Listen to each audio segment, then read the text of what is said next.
पार्वती चाहती थी कि उनका विवाह भगवान शिव से हो। विष्णु चाहते थे कि उनका विवाह पार्वती से हो। उन्होंने अपनी मनसा नारद पे जाहिर की और नारद को प्रेषित भी कर दिया। नारद ने पार्वती के पिता गिरिराज से बात भी कर ली।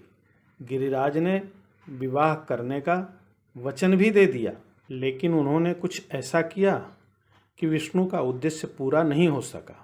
बने रहिए वीडियो के अंत तक, हम एक एक बात आपको विस्तार पूर्वक बताएंगे। हर हर महादेव। एक बार कैलाश के शिखर पर पार्वती और महेश्वर विहार कर रहे थे। तभी गिरिनंदिनी पार्वती ने भगवान शिव से कहा कि हे प्रभु, यदि आप मुझ पर प्रसन्न हो तो कोई ऐसा व्रत बताएं जो कम परिश्रम में भी अधिक फल देने वाला हो। भले ही वह गोपनीय से गोपनीय हो तो भी मुझ पर कृपा कर मुझे अवश्य बताएं। साथ में यह भी बताएं कि मेरे किस आचरण से आप जैसे संसार के स्वामी ने मुझे अपनी पत्नी का स्थान दिया। तब शिव ने कहा, हे देवी सुनिए, आप मेरी प्रेयसी हैं, इसलिए मैं आपको सर्वोत्तम व्रत बता रहा हूँ जिसके अनुष्ठान करने से ही सारे पाप दूर हो जाते हैं। उसका नाम हरतालिका है। आपने इसी आचरण से मुझे पति के रूप में प्राप्त किया। यूँ तो आपने बचपन से ही मेरे प्रति प्रेम भक्ति के कारण तप करना शुरू कर दिया था। आप पर्वतराज हिमालय की पुत्री हैं, जहाँ की प्राकृतिक छटा देखते ही बनती है। देवता, गंधर्व, सिद्ध, चारण भी वहाँ विचरण करते हैं।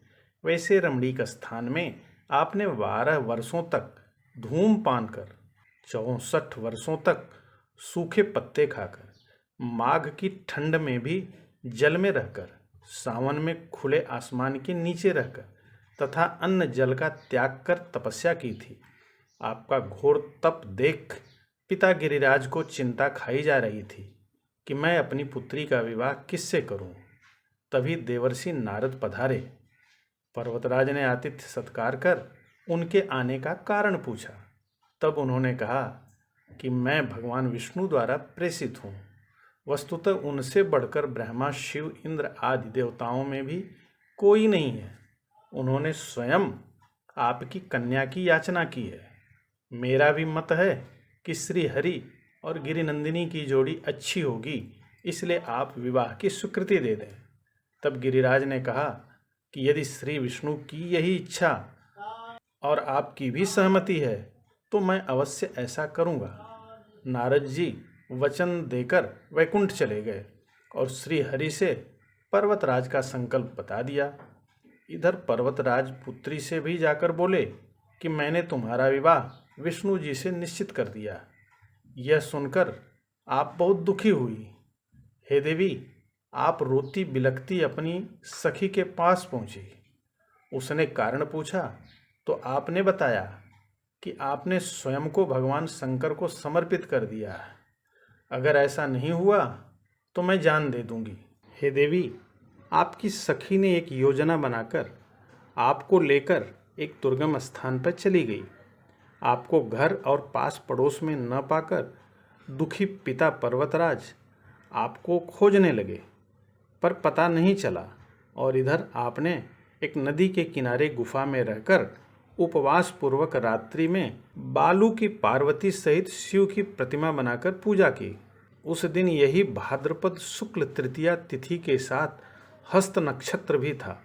आपकी पूजा से मैं शंकर प्रसन्न होकर प्रकट हुआ और वरदान मांगने को कहा।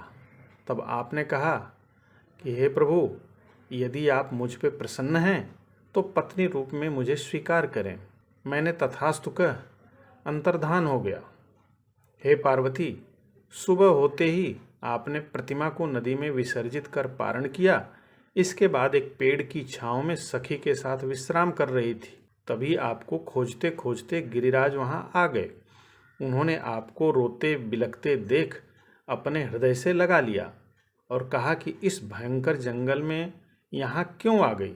तब आपने कहा कि मैंने शिव जी का वरण किया था और आप श्री हरि से मेरा विवाह चाह रहे थे, इसलिए मुझे ऐसा करना पड़ा। पिता पुत्री की बात मानकर घर लाए और आगे चलकर मुझ शिव से आपका ब्याह कर दिया। यही इस व्रतराज का प्रभाव है।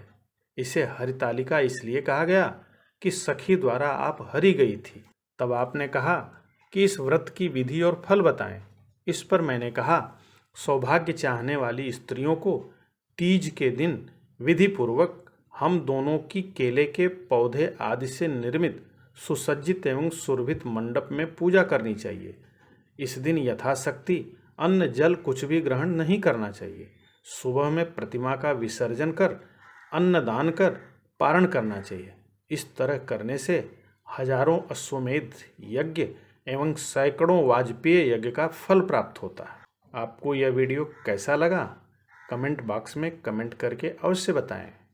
अगर आपने अब तक चैनल को लाइक और सब्सक्राइब नहीं किया है, लाइक और सब्सक्राइब भी करें। और हाँ, अगर बेल आइकन नहीं दबाया है तो उसे भी दबाना न भूलें, ताकि कोई भी नया वीडियो अपलोड हो तो उसकी सूचना आपको तुरंत मिल जाए। मिलते हैं जल्दी ही एक नए वीडियो के साथ। तब तक के लिए हर हर महादेव।